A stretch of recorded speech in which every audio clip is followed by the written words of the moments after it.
Hello students, conditional ഓപ്പറേറ്ററിനെ പറ്റിയാണ് നമ്മൾ ഈ വീഡിയോ ഡിസ്കസ് ചെയ്യുന്നത്. ഇത് ആക്ച്വലി നമ്മൾ പഠിച്ചതാണ്. ടൈപ്സ് ഓഫ് ഓപ്പറേറ്റേഴ്സ് പഠിച്ചപ്പോൾ അതിൽ കണ്ടീഷണൽ ഓപ്പറേറ്റേഴ്സിനെ പറ്റി നമ്മൾ ഡീറ്റെയിൽഡ് ആയിട്ട് പഠിച്ചായിരുന്നു. പക്ഷേ അത് ഉപയോഗിച്ചുള്ള പ്രോഗ്രാംസ് ഒന്നും നമ്മൾ അധികം ചെയ്തില്ല. അപ്പോൾ ഈ വീഡിയോയിൽ നമ്മൾ അത് വെച്ചിട്ടുള്ള ഒരു പ്രോഗ്രാം ജസ്റ്റ് ഒന്ന് ഡിസ്കസ് ചെയ്യാം. അപ്പോൾ ഈ കണ്ടീഷണൽ ഓപ്പറേറ്റർ ഉപയോഗിച്ച് അതിൻ്റെ വർക്കിംഗ് എങ്ങനെയാണ് എന്നൊക്കെ ജസ്റ്റ് ഒരു സിമ്പിളായിട്ട് നമുക്കൊന്ന് ഡിസ്കസ് ചെയ്യാം, അത്രയേ ഉള്ളൂ. അപ്പോൾ ഈ കണ്ടീഷണൽ ഓപ്പറേറ്റർ എന്ന് പറഞ്ഞാൽ നമുക്കിങ്ങനെ സെലക്ട് ചെയ്ത് എക്സിക്യൂട്ട് ചെയ്യാൻ പറ്റും. നമ്മുടെ ഇഫ് എൽസ് അതിൻ്റെ ഏകദേശം ഒരേ യൂസ് തന്നെയാണ് ഈ കണ്ടീഷണൽ ഓപ്പറേറ്റർ എന്ന് നമുക്ക് വേണമെങ്കിൽ പറയാം. ഇവിടെ കണ്ടീഷൻ നമുക്കിവിടെ സ്പെസിഫൈ ചെയ്യാം. ഈ കണ്ടീഷൻ എന്ന് പറഞ്ഞാൽ ഒന്നുകിൽ അതിൻ്റെ കണ്ടീഷൻ ഔട്ട്പുട്ട് എന്ന് പറയുന്നത് ഒന്നുകിൽ ട്രൂ ആയിരിക്കും അല്ലെങ്കിൽ ഫാൾസ് ആയിരിക്കും. അങ്ങനത്തെ ഔട്ട്പുട്ട് വരുന്ന സ്റ്റേറ്റ്മെൻറ്റാണ് നമ്മളിവിടെ കണ്ടീഷനായിട്ട് ഇവിടെ റെപ്രസെൻറ്റ് ചെയ്യുന്നത്, മെൻഷൻ ചെയ്യുന്നത്. ഇതുപോലത്തെ എ ഗ്രേറ്റർ ദാൻ ബി എന്നൊക്കെ ഇവിടെ കണ്ടീഷൻ കൊടുക്കുന്നത്. അതായത് എ ഗ്രേറ്റർ ദാൻ ബി ആണോ അല്ലയോ എന്നാണ് ഈ ക്വസ്റ്റ്യൻ ചോദിക്കുന്നത്. അപ്പോൾ ഇതിൻ്റെ ഔട്ട്പുട്ട് എന്ന് പറഞ്ഞാൽ ട്രൂ അല്ലെങ്കിൽ ഫാൾസ് എന്നായിരിക്കും. അങ്ങനെ ട്രൂ ഓർ ഫാൾസ് ഔട്ട്പുട്ടായിട്ട് വരുന്ന സ്റ്റേറ്റ്മെൻറ്റ്സ് ആണ് നമ്മളിവിടെ കണ്ടീഷനായിട്ട് റെപ്രസെൻറ്റ് ചെയ്യുന്നത്. ഈ കണ്ടീഷൻ ഔട്ട്പുട്ട് ട്രൂ ആണ് എങ്കിൽ ഈ സ്റ്റേറ്റ്മെൻറ്റ് 1 എന്ന് പറഞ്ഞാൽ ആ സ്റ്റേറ്റ്മെൻറ്റ് ആയിരിക്കും എക്സിക്യൂട്ട് ചെയ്യുന്നത്. അതേസമയം ഈ കണ്ടീഷൻ ഔട്ട്പുട്ട് ഫാൾസ് ആണെങ്കിൽ ഈ സ്റ്റേറ്റ്മെൻറ്റ് 2 ആയിരിക്കും എക്സിക്യൂട്ട് ചെയ്യുന്നത്. ഈ കണ്ടീഷൻ ട്രൂ ആവുന്ന സമയത്ത് സ്റ്റേറ്റ്മെൻറ്റ് 1 എക്സിക്യൂട്ട് ചെയ്യും. അപ്പോൾ സ്റ്റേറ്റ്മെൻറ്റ് 2 അത് സ്കിപ്പ് ചെയ്യും. അതേസമയം കണ്ടീഷൻ ഔട്ട്പുട്ട് ഫാൾസ് ആണ് എങ്കിൽ സ്റ്റേറ്റ്മെൻറ്റ് 2 ആയിരിക്കും അത് എക്സിക്യൂട്ട് ചെയ്യുന്നത്. ആ സമയത്ത് സ്റ്റേറ്റ്മെൻറ്റ് 1 അത് ഇഗ്നോർ ചെയ്യും. അപ്പോൾ ഈ ഒരു എക്സിക്യൂഷനാണ് ഈ കണ്ടീഷൻ ഓപ്പറേറ്ററിനുള്ളത്. ഈ ക്വസ്റ്റ്യൻ മാർക്ക് പിന്നെ ഈ കോളം, അതാണ് ഈ കണ്ടീഷൻ ഓപ്പറേറ്റർ ഉപയോഗിക്കുന്ന രണ്ട് സിമ്പിൾസ്. അപ്പോൾ ഈ കണ്ടീഷൻ നമ്മൾ സ്പെസിഫൈ ചെയ്തിട്ട് അവിടെ ക്വസ്റ്റ്യൻ മാർക്ക് ഇടും, എന്നിട്ട് ആദ്യത്തെ സ്റ്റേറ്റ്മെൻറ്റ് എഴുതും, എന്നിട്ട് കോളൻ ഇട്ടിട്ടായിരിക്കും രണ്ടാമത്തെ സ്റ്റേറ്റ്മെൻറ്റ്, അത് കഴിഞ്ഞിട്ട് സെമി കോളൻ ഇടുന്നു. അപ്പോൾ ഇതാണ് കണ്ടീഷൻ ഓപ്പറേറ്ററിൻ്റെ സിൻടാക്സും കാര്യങ്ങളൊക്കെ. അപ്പോൾ അത് ഉപയോഗിച്ചുള്ള ഒരു പ്രോഗ്രാം. ഈ ഒരു പ്രോഗ്രാം നമ്മൾ മുമ്പ് തന്നെ ഡിസ്കസ് ചെയ്തായിരുന്നു. ഇഫ് എൽസ് ഉപയോഗിച്ച് രണ്ട് നമ്പേഴ്സ് തന്നാൽ അതിൽ ബിഗർ നമ്പർ ഏതാണെന്നുള്ള ഔട്ട്പുട്ട് കിട്ടാനുള്ള പ്രോഗ്രാമാണ് ഈ കാണുന്നത്. നമ്മൾ ഡിസ്കസ് ചെയ്തത് തന്നെയാണ്. ഇത് നമ്മൾ ഇഫ് എൽസ് ഉപയോഗിച്ചാണ് എഴുതിയത്. ഇഫിൻ്റെ അവിടെ condition A greater than B ആണോ അല്ലയോ എന്ന് ചോദിക്കുന്നു. ഈ കണ്ടീഷൻ ഔട്ട്പുട്ട് ട്രൂ ആണ് എങ്കിൽ ബിഗർ നമ്പർ ഈസ് എന്ന് പറഞ്ഞുകൊണ്ട് എയുടെ വാല്യൂ ഡിസ്പ്ലേ ചെയ്യുന്നു. അതേസമയം ഈ കണ്ടീഷൻ ഔട്ട്പുട്ട് ഫാൾസ് ആണ് എങ്കിൽ എൽസിൻ്റെ കൂടെ വരുന്ന ഈ പ്രിൻ്റ് എന്ന സ്റ്റേറ്റ്മെൻ്റ് ആയിരിക്കും എക്സിക്യൂട്ട് ചെയ്യുന്നത്. ബിഗർ നമ്പർ ഈസ് എന്ന് പറഞ്ഞ് ബിയുടെ വാല്യൂ ഇവിടെ ഡിസ്പ്ലേ ചെയ്യുന്നു. അപ്പോൾ ഇതേ സംഭവം തന്നെ നമുക്ക് കണ്ടീഷണൽ ഓപ്പറേറ്റർ ഉപയോഗിച്ച് നമുക്ക് എഴുതാനായിട്ട് സാധിക്കും. അങ്ങനെ എഴുതിയ പ്രോഗ്രാമാണ് ഈ കാണുന്നത്.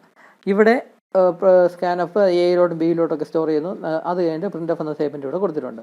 പ്രിൻ്റ് എഫ് എന്ന് അതിൻ്റെ അകത്ത് ബിഗർ നമ്പർ ഈസ് എന്ന് പറഞ്ഞ് ഈ ഒരു %d എന്ന് ഇവിടെ കൊടുത്തിട്ടുണ്ട്. Bigger number is %d. അപ്പോൾ ഈ %dയുടെ ആ ടേമിൻ്റെ പ്ലേസിലാണ് ഏറ്റവും വലിയ നമ്പർ ഡിസ്പ്ലേ ചെയ്യേണ്ടത്. അപ്പോൾ അതിന് വേണ്ടി അതവിടെ ഡിസ്പ്ലേ ചെയ്യാനായിട്ട് നമുക്ക് ഇവിടെ ഒരു കണ്ടീഷൻ ഓപ്പറേറ്റർ ഉപയോഗിച്ച് നമുക്ക് അതവിടെ സ്പെസിഫൈ ചെയ്യാം. ഇവിടെ condition operator A greater than B എന്ന് ഇവിടെ ചോദിക്കുന്നു.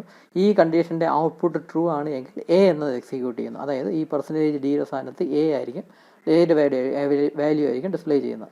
അതേസമയം ഈ കണ്ടീഷൻ ഔട്ട്പുട്ട് ഫാൾസ് ആണ് എങ്കിൽ ബി ആയിരിക്കും എക്സിക്യൂട്ട് ചെയ്യുന്നത്. അതായത് ഈ %dയുടെ സ്ഥാനത്ത് ബി എന്ന് പറയുന്ന വേരിയബിളിൻ്റെ വാല്യൂ ആയിരിക്കും ഡിസ്പ്ലേ ചെയ്യുന്നത്.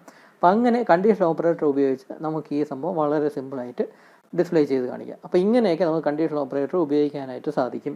ഇതേ സംഭവം തന്നെ, ഇതേ ക്വസ്റ്റ്യൻ തന്നെ, ഇതേ പ്രോഗ്രാം തന്നെ നമുക്ക് കണ്ടീഷണൽ ഓപ്പറേറ്റർ ഉപയോഗിച്ച് തന്നെ വേറൊരു രീതിയിൽ എഴുതി കാണിക്കാം. അതാണ് ഇവിടെ ഈ കാണിച്ചിരിക്കുന്നത്. ഇതും സെയിം പ്രോഗ്രാം തന്നെയാണ്, സെയിം ഔട്ട്പുട്ട് തന്നെയാണ് ഇവിടെ വരുന്നത്. പക്ഷേ കണ്ടീഷണൽ ഓപ്പറേറ്റർ വേറെ ഒരു രീതിയിലാണ് ഉപയോഗിച്ചിരിക്കുന്നത്. ഇവിടെ ഇപ്പോൾ നോക്കാം, നമ്മൾ എൻ്റെ 2 നമ്പേഴ്സ് ചോദിക്കുന്നു. അപ്പോൾ ആ സമയത്ത് നമ്മൾ എൻ്റർ ചെയ്യുന്ന വാല്യൂ എയിലോട്ടും ബിയിലോട്ടും സ്റ്റോർ ചെയ്യുന്നു. എന്നിട്ട് ആദ്യമേ ഈ കണ്ടീഷണൽ ഓപ്പറേറ്ററിൻ്റെ ഈ ഒരു കണ്ടീഷനോട് സ്പെസിഫൈ ചെയ്യുന്നുണ്ട്. എ ഗ്രേറ്റർ ദാൻ ബി ആണോ അല്ലയോ എന്ന് ചോദിക്കുന്നു. ഈ കണ്ടീഷൻ ഔട്ട്പുട്ട് ട്രൂ ആണ് എങ്കിൽ ഈ ഒരു സ്റ്റേറ്റ്മെൻ്റ് ആയിരിക്കും എക്സിക്യൂട്ട് ചെയ്യുന്നത്. അതായത് print F bigger number is %d എന്ന് പറഞ്ഞിട്ട് എ എന്നിവിടെ കൊടുത്തിട്ടുണ്ട്. അതായത് എ എന്ന് പറയുന്ന വേരിയബിളിൻ്റെ വാല്യൂ ആയിരിക്കും ഇവിടെ ഡിസ്പ്ലേ ചെയ്യുന്നത്.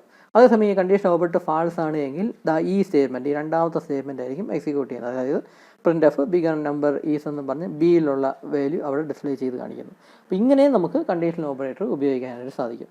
അപ്പം ഈ ഇഫ് എൽസ് അതിൻ്റെ പകരമായിട്ടൊക്കെയാണ് കണ്ടീഷൻ ഓപ്പറേറ്റർ ഉപയോഗിക്കുന്നതെങ്കിലും കുറച്ചും കൂടെ ഇതായിട്ട് ഫ്ലെക്സിബിളായിട്ട് നമുക്ക് ഈ ഒരു സ്റ്റേറ്റ്മെൻറ്റ് നമുക്ക് കണ്ടീഷൻ ഓപ്പറേറ്റർ നമുക്ക് ഉപയോഗിച്ച് പ്രോഗ്രാം എഴുതാനായിട്ടൊക്കെ സാധിക്കും. അപ്പോൾ ഇതാണ് കണ്ടീഷൻ ഓപ്പറേറ്ററിൻ്റെ 1-2 എക്സാമ്പിൾസ്. അപ്പം തിയറി ക്വസ്റ്റ്യനായിട്ട് may be condition operator explain ചെയ്യുക എന്ന് പറഞ്ഞതൊക്കെ ചോദിക്കും.